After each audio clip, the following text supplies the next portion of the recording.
Picture this. You're 20,000 years ago. It's minus 40 degrees, and you're bleeding from a mammoth tusk wound while your family starves 50 yards away because you failed to bring down the kill. And this is actually one of your good days. Welcome to the life of an Ice Age hunter, where every morning is a referendum on whether you deserve to eat, and the answer is always probably not.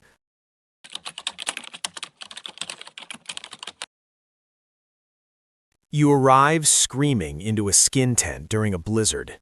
Your mother's exhausted, your tribe is hungry. There's no question being asked about whether you're welcome. You're simply here, another mouth, and already the calculations have begun.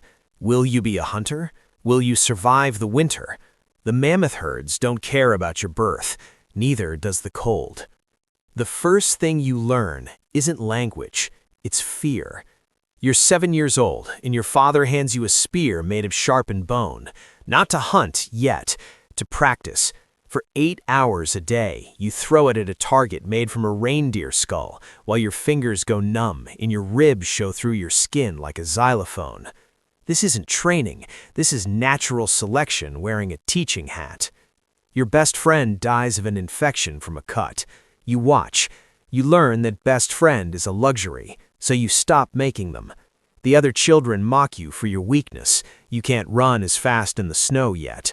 So you run until your feet bleed into your hide boots, which your mother doesn't have time to treat because she's scraping hides for winter clothing.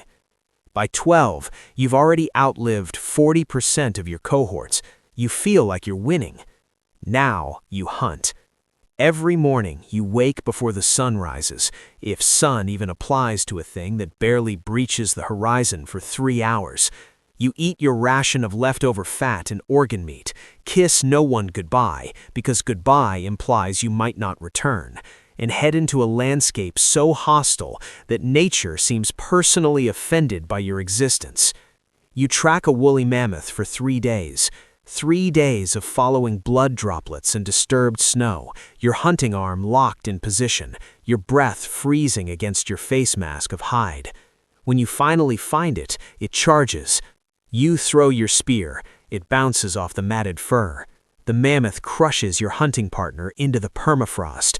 You watch his chest cave like punctured leather. Then you run.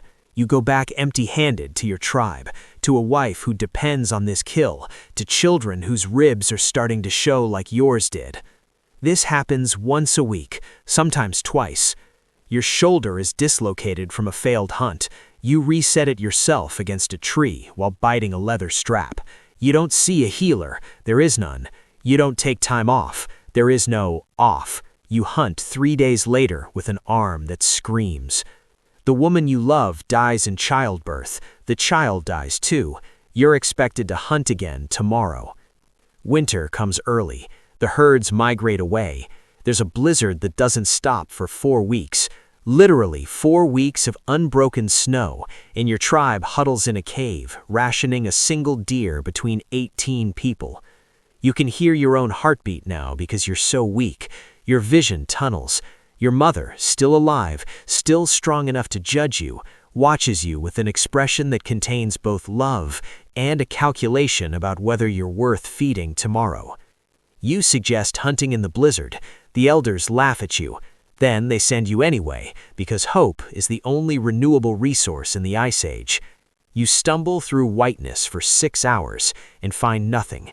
You return delirious, having lost the feeling in your feet. Your sister has to cut the boots off. The black skin underneath looks like rotted meat. You're 32. You look 60. Your hunting days are behind you. Your knees gave out last year, and a younger man took your place in the hunting rotation. Now you skin hides and make tools, and everyone knows you're useful, but useless. The respect you earned through suffering evaporates the moment you can't hunt. The infection from your frost-blackened toes spreads. There's a fever you can't shake. You lie on furs that haven't been washed in months, delirious, and somewhere in your hallucinations, you realize the greatest tragedy.